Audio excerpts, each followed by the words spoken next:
नमस्कार किसान भाइयों, आज आप लोग ये वीडियो अंत तक ज़रूर देखना, क्योंकि अगर आप लोगों ने भी अगर इस तरह की गलती अगर कर दी अश्वगंधा की फसल में, तो ये जो समस्याएं आप देख रहे हो ये आप लोगों के सामने भी आ सकती है और आप लोग एक बड़े संकट में घिर सकते हो। बड़ी समस्याएं आप लोगों के सामने आ सकती है। मेरा ये वीडियो बनाने का मकसद आज यही है कि आप लोग इस तरह की गलती जो इन किसान भाइयों ने की, वो गलती आप लोग ना करो और आप लोगों के सामने ये समस्याएं ना आए और आप लोग सजग रहो। तो किसान भाई, वैसे तो जो अश्वगंधा की फसल है उसमें बहुत ही कम बीमारियां लगती है, बहुत ही कम रोग देखने को मिलते हैं, इसीलिए औषधीय फसलों में सबसे ज़्यादा लोकप्रिय फसल है अश्वगंधा की फसल। लेकिन किसान भाई, कभी कभी क्या होता है कि जो नए किसान होते हैं उनको अश्वगंधा की खेती की पूरी जानकारी होती नहीं है और वो कुछ गलतियां ऐसी कर बैठते हैं जिनसे उनकी जो फसल है उसमें कई तरह की बीमारियां हो जाती है, जिससे कि उनका जो हौसला है, बुलंद हौसला, वो बिल्कुल पस्त हो जाता है। और वो कई बार तो ऐसा हो जाता है कि वो आगे से ऐसी कसम खा लेते हैं कि हम आगे से अश्वगंधा की फसल नहीं करेंगे। अश्वगंधा की फसल जो है वो नुकसान देती है, नुकसान उससे लगता है, कोई फ़ायदा उससे नहीं होता।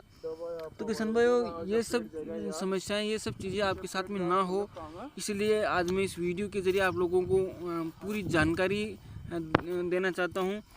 ये जो वीडियो आप देख रहे हो, कुछ दिनों पहले एक किसान भाई ने मुझे शेयर किया था।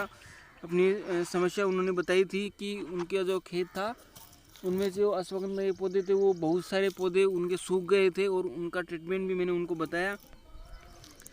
तो किसान भाई, इस तरह की समस्याएं जो आती है वो अक्सर बरसात के मौसम में देखने को मिलती है। गलती कहाँ होती है?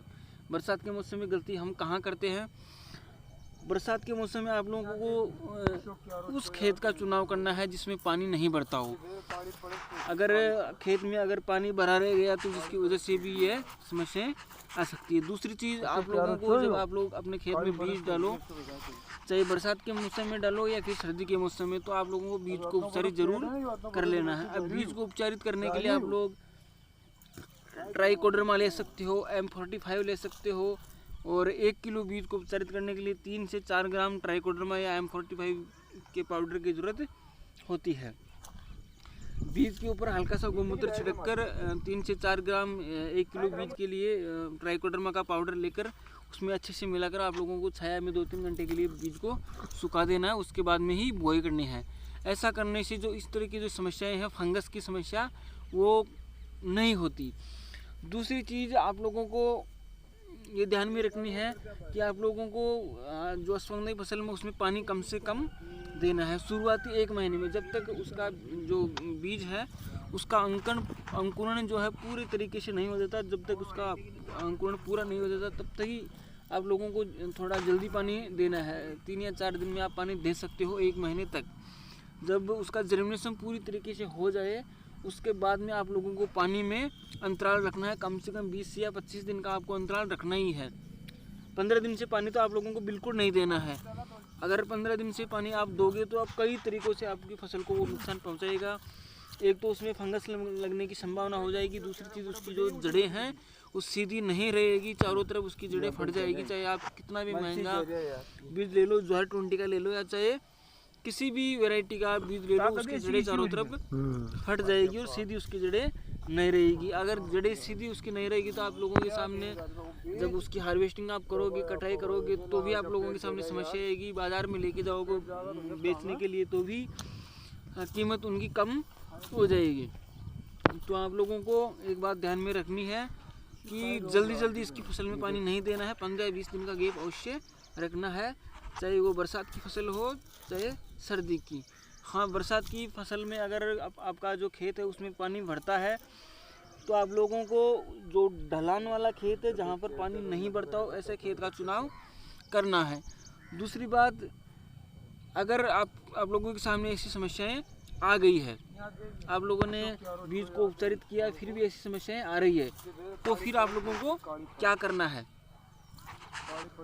आप लोगों को ट्राइकोडर्मा या M45 दोनों ही एंटीफंगल का काम करती है और 1 लीटर पानी में 3 से 4 ग्राम एंटीफंगल की मेडिसिन आप लोगों को पानी में अच्छे से मिक्स कर लेनी है और हर हफ्ता हर 7 दिन से आप लोगों को उसमें स्प्रे करते रहना है।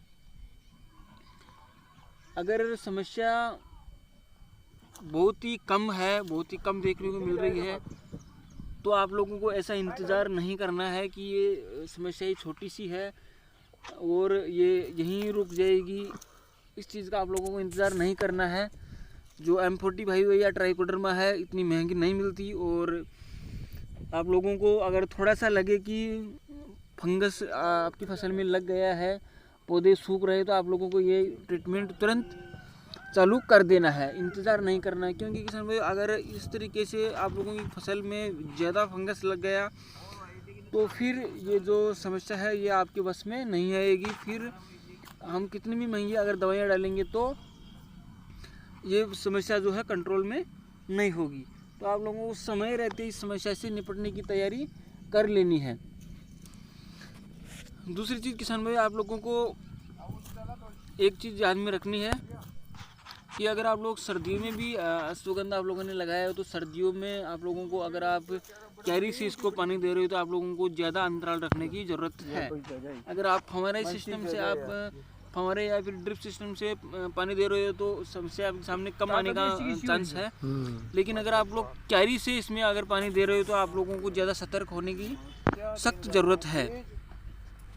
क्योंकि क्यारी में से अगर हम पानी देते हैं तो पानी बहुत ज़्यादा पानी वहाँ पर भर जाता है, और फिर अगर हम 3 या 4 दिन से ही इसमें फिर से अगर पानी दे देते हैं तो ऐसी समस्याएं आ सकती है। तो अगर आप लोग क्यारी से इसमें पानी दे रहे हो तो आप लोगों को 20-25 दिन का अंतराल ज़रूर रखना है। ऐसा नहीं है कि ज़्यादा अगर हम पानी फसल में देंगे तो फसल ज़्यादा ग्रोथ करेगी, ज़्यादा जड़ें बनेगी, ज़्यादा पैसा मिलेगा, ऐसा बिल्कुल नहीं है।